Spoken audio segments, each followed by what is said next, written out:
بسم اللہ الرحمن الرحیم۔ السلام علیکم۔ سلسلہ وار احادیث نیو ایئر کے حوالے سے، نئے سال کے حوالے سے کہ کس طرح سے ہم اپنے آنے والے دنوں کو، اپنے آنے والے زمانے کو لے کر چلیں۔ ایک اور خوبصورت اور نورانی احادیث، بہت سارے حدیث سے ہم نے ڈال دیے ہیں جن کے لنکس آپ کو مل جائیں گے۔ لنکس آپ نیچے ڈسکرپشن میں دیکھ سکتے ہیں۔ بہت ہی اہم احادیث، بہت اہم نورانی کلمات اور قرآنی آیات کی روشنی میں کہ جن کو دیکھنے کے بعد، جن کو سننے کے بعد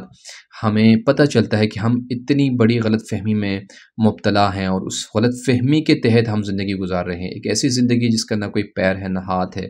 نہ سر ہے، بالکل ایک اندھادھند طریقے سے ہم اس اونٹ کی طرح زندگی گزار رہے ہیں جسے اس کے راہبار نے، اس کے سوار نے چھوڑ دیا ہے میدان کے بیچ میں، اور وہ کبھی ادھر بھٹکتا ہے تو کبھی ادھر بھٹکتا ہے، اس کو منزل کا پتہ ہی نہیں۔ بالکل اسی طرح سے ہم زندگی گزار رہے ہیں، جبکہ ہمارے پاس قرآن ہے، جبکہ ہمارے پاس سنت ہے۔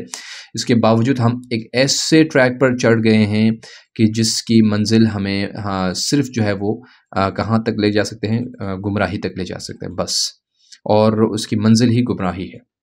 لہٰذا ہم اپنے آنے والے کل کو، اپنے آنے والے زمانے کو کس طرح سے بہتر بنا سکتے ہیں؟ ایک اور حدیث، نورانی حدیث، جس میں مولا امیر المؤمنین فرماتے ہیں کہ جس نے آنے والا کل کا دن اپنی زندگی میں شمار کیا، اس نے موت کو اپنا حقیقی مقام نہیں دیا۔ اللہ اکبر۔ یعنی آنے والے کل کی بات کر رہے ہیں کہ جس کے بارے میں ہم یقین سے کہہ سکتے ہیں کہ کل ہم ملیں گے، کل کر لیں گے، آئندہ سال کر لیں گے، کرتے نا ہم اپنے زندگی کے معاملات میں۔ مثلا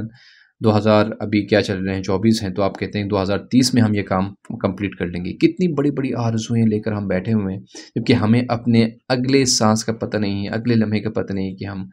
دنیا میں رہیں گے یا ان لوگوں سے ملحق ہوں گے جو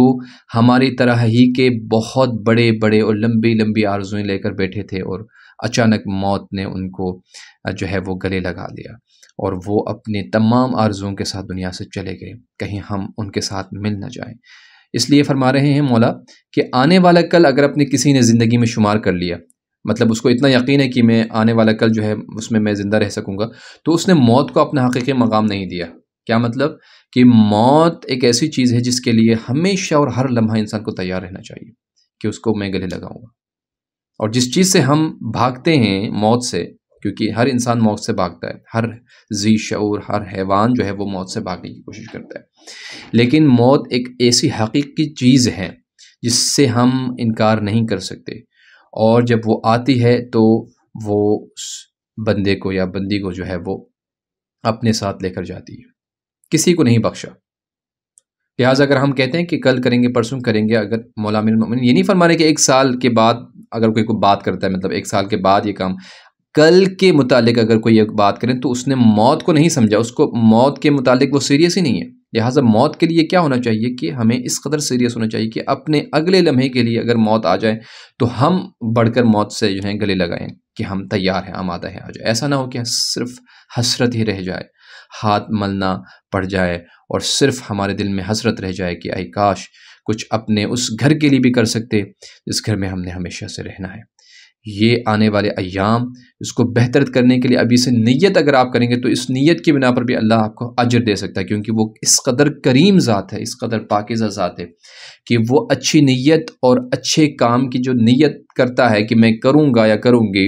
تو اس بنا پر بھی وہ اس کو فضیلت عطا کرتا ہے۔ لیکن کس قدر کریم اور رحیم ذات ہے کہ اگر کوئی گناہ کرنے کا ارادہ کرتا ہے، کسی کے ساتھ برائی کرنے کا، یا کہیں کسی کو نقصان پہنچانے کا، یا اپنے حساب سے کوئی گناہ کرنے کا اپنے نفس کے ساتھ، لیکن وہ گناہ انجام نہیں دیتا، تو اس وقت اس گناہ کو جو اس نے ارادہ کیا تھا اس کے نامہ اعمال میں لکھا نہیں جاتا۔ یہ خدا کی کریمیت اور اس کے رحم و کرم کا جو ہے وہ اس کی انتہا ہے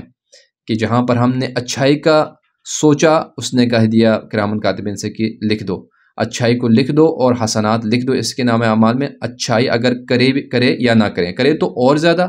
نہ کرے تو اس کا جو ثواب ہوگا وہ ملے گا، آپ کو بونس ملے گا۔ لیکن گناہ کرنے کا کوئی ارادہ کریں تو اللہ فرماتا نہیں، جب تک میرا بندہ گنہگار بندہ جو ہے وہ گناہ کرتا نہیں ہے، پھر جب کرنے کے بعد پھر ہمیں مہلت اور ایک چانس دیا جاتا ہے کہ شاید وہ توبہ کرے، شاید وہ پلٹ جائے، شاید وہ معافی مانگے، شاید وہ پشیمان ہو جائے۔ اس طرح سے اللہ ہمیں موقع پر موقع دیتا ہے، اور ہم کیا کرتے ہیں؟ اللہ کی بارگاہ میں نافرمانیاں کرتے تھکتے نہیں ہیں، جبکہ وہ رحم کرتے ہوئے نہیں تھکتا، اور ہم نافرمانی کرتے ہوئے نہیں تکتے۔ خداوند متعال ہم سب کو اپنے آنے والی زندگی، آنے والے کل کو بہترین طریقے سے اس کے بتائے ہوئے راستے پر جو ہے چلنے کی توفیق نصیب فرمائے انشاءاللہ۔